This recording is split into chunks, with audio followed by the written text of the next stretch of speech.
तो पहले बुलडोज़र की बात करके क्या सिद्ध करना चाहते हो? आप यहाँ पत्रकारिता करने आए हैं, सवाल जवाब करने आए हैं, साक्षात्कार करने आए हैं। बुलडोज़र को इंगित करके लोगों में क्या संदेश देना चाहते हैं? भाइयों बहनों, ऐसे पत्रकारों से तो मैं परेशान हो गया हूँ। भाइयों बहनों, ऐसे पत्रकारों से तो मैं डिस्टर्ब हो गया हूँ। इस समय हम मौजूद हैं बागी बलिया में और हमारे साथ खड़े हैं प्रदेश के मुख्यमंत्री योगी आदित्यनाथ। चौंक गए होंगे आप, चौंकिए मत। अभी आपको अनुभव हो जाएगा कि वाकई में हम योगी आदित्यनाथ जी से ही बात कर रहे हैं, जो हमारे प्रदेश के मुखिया हैं। पीछे बुलडोज़र भी खड़ा है और बार बार बुलडोज़र की बात करते हैं मुख्यमंत्री योगी आदित्यनाथ जी। बहुत बहुत स्वागत है बाबा जी।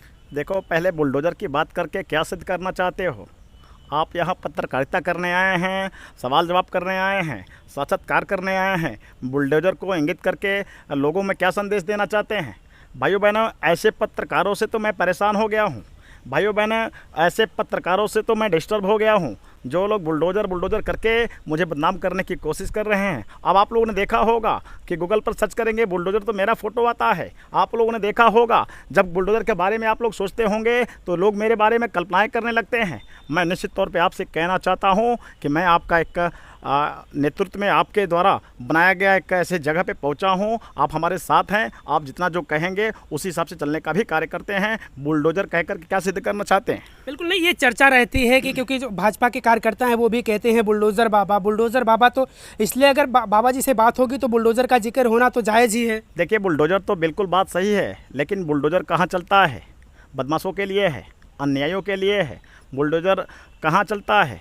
जहाँ जो भी नकारात्मक चीज़ों बात के बारे में लोग वहाँ से ज़मीन हड़पने, लूटने, वहाँ ऐसे प्रवृत्ति के लोग वहाँ जहाँ पे दखल अंदाजी करके किसी गरीब माँ बहनों के बारे में न सोच करके उनके ज़मीन को अवैध रूप से लूटने का कार्य करते हैं, तब यह बाबा नज़र आते होंगे। भाइयों बहनों, आप लोगों ने तमाम तरह के ऐसे वीडियो देखा होगा।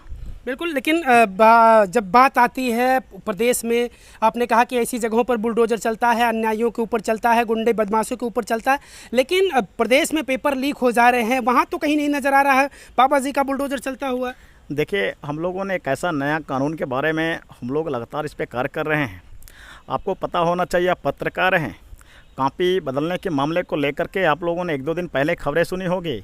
अब 10 साल के अंदर हम लोगों ने एक ऐसा नियम सिस्टम बनाने का भी कार्य किया है कि अगर कॉपी बदली जाती है, किसी प्रकार की हम लोग को वहाँ संदेह होता है, तो उसको तत्काल 10 साल के लिए जेल है, उस पर रासुका भी लगाया जाएगा। उसके साथ कार्रवाई के साथ साथ जहाँ से कॉपी बदली जाती है उसका जो भी सेंटर को डिवॉर करके उसके साथ सख्त कार्रवाई करने का भी कार्य करेंगे। पहले पूरी जानकारी कर लीजिए आप। बिल्कुल, लेकिन अब जो पिछले लोकसभा चुनाव हुआ, परिणाम जिस तरीके का आया, उत्तर प्रदेश की खासकर बात की जाए तो चर्चा तो यही रही कि प्रदेश में योगी सरकार फेल रही, रोजगार को लेकर, महंगाई को लेकर। यही वजह रहा कि खामियाजा भुगतना पड़ा भाजपा को। देखिए, आपका बात तो बिल्कुल मैं नहीं समझ सकता, क्योंकि इस बार जो गठबंधन की सरकार लोग सोच रहे थे, जो लोग सोच रहे थे कि दो मिल कर के भारतीय जनता पार्टी को नीचा दिखाने की कोशिश करेंगे, यह बिल्कुल असत्य बात हो गई। भारतीय जनता पार्टी एनडीए की सरकार बनाई है। आपने देखा होगा कि प्रदेश में थोड़ी बहुत सीटें हमारे कम हुई हैं, लेकिन कैसे कम हुई हैं, किन बिंदुओं पर हम लोगों ने वहाँ पे कार्य नहीं कर पाए, इसके बारे में भी हम लोग समीक्षा करने का कार्य कर रहे हैं। और आने वाले समय में इसको हम लोग पूरी तरीके से सही करने का भी कार्य करेंगे। जो गुंडे, बदमाश, माफिया और इस तरीके के प्रवृत्ति वाले लोग हैं, पार्टी में हो या अलग हो, उसको हम लोग पार्टी से निष्कासित करने का भी कार्य करेंगे।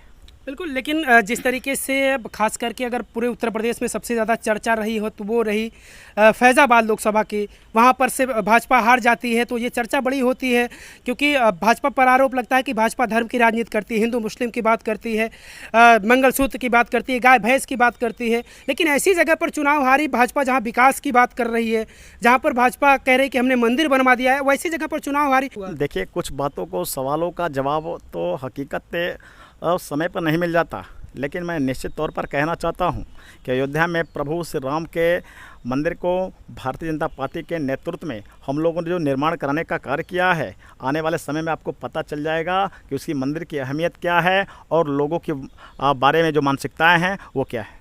जिस तरीके से वहाँ पर जो प्रत्याशी वहाँ पर चुनाव जीते हैं, अवधेश पासी, उनको तमाम तरीके के कमेंट का सामना करना पड़ रहा है। लोग यहाँ तक कह रहे हैं कि वो दलित अगर वहाँ पर जीत गया, इससे भी लोगों को आपत्ति। तो इस तरीके की आपत्ति क्यों हो रही है? आखिर भारतीय जनता पार्टी को नहीं होना चाहिए? इस बारे पे हम वहाँ पे कोई डिस्कस आपसे करना नहीं चाहते हैं।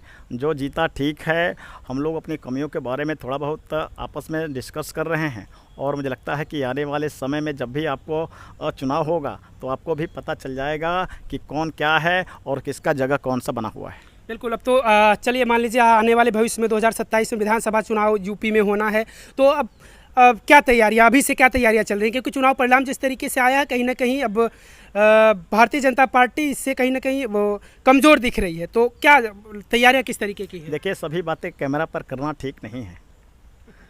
कुछ बातें ऐसी होते हैं जो हम लोग उसके बारे में समीक्षा कर रहे हैं, कुछ बात ऐसे होते हैं जो हम लोग अपने बारे में राय मशवरा कर रहे हैं। जब ऐसा समय होगा तो आपको बुला करके हम इसके बारे में भी साक्षात्कार करेंगे और आपको अवगत भी कराया जाएगा। अखिलेश यादव तो कह रहे हैं अब तो यूपी से जाना तय है। देखिए, कौन क्या बोलता है इसकी बहुत चिंता मत करिए।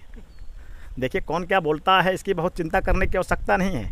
आज तो लोग घबरा रहे हैं, आज तो लोग परेशान हैं। लोग तो प्रधानमंत्री बनना चाहते थे, लोग तो दूसरे के कंधे पर बंदूक रख करके चलाना चाहते थे, लेकिन देश के यशस्वी प्रधानमंत्री श्री नरेंद्र मोदी जी के नेतृत्व में 2024 में भी हम लोगों ने भारतीय जनता पार्टी की सरकार बनाने का जो कार्य किया है, ये देश के उन कार्यकर्ताओं का जिसमें बेहम योगदान रहा है, जिन लोगों ने रात दिन एक करके भारतीय जनता पार्टी के वोट को कलेक्ट करने का काम किया है, हमारे तरफ से उन सभी को शुभकामनाएँ।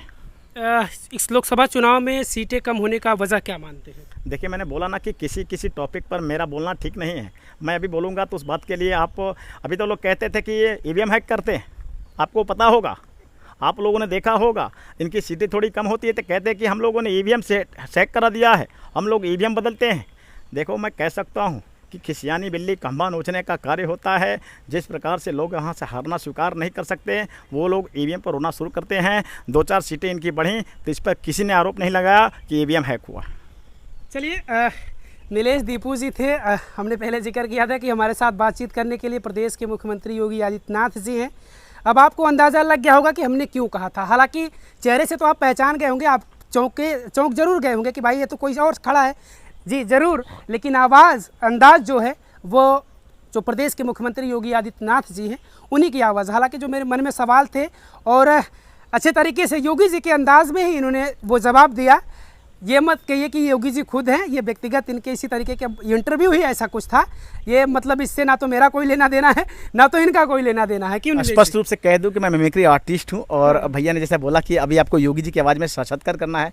मेरा नाम नीलेश दीपू है, मैं बेलथर बलिया से हूं, और यहाँ किसी भी पार्टी से किसी प्रकार का कहीं लेना देना नहीं है। हम लोग हंसी के लिए थे, और मेरे चैनल पर अगर आपको वीडियो देखना है तो आप नीलेश दीपू को चैनल को भी देख सकते हैं। धन्यवाद। बिल्कुल, इनके चैनल पर भी आप विजिट करिएगा, बहुत सारे वीडियो मिलेंगे। क्योंकि हमें तो वक्त थोड़ा सा कम मिला तो हमने थोड़ा सा एक इंटरव्यू किया, लेकिन अगर आपको बहुत सारा वीडियो चाहिए तो वो आपको नीलेश दीपू यूट्यूब चैनल पर आपको मिलेगा।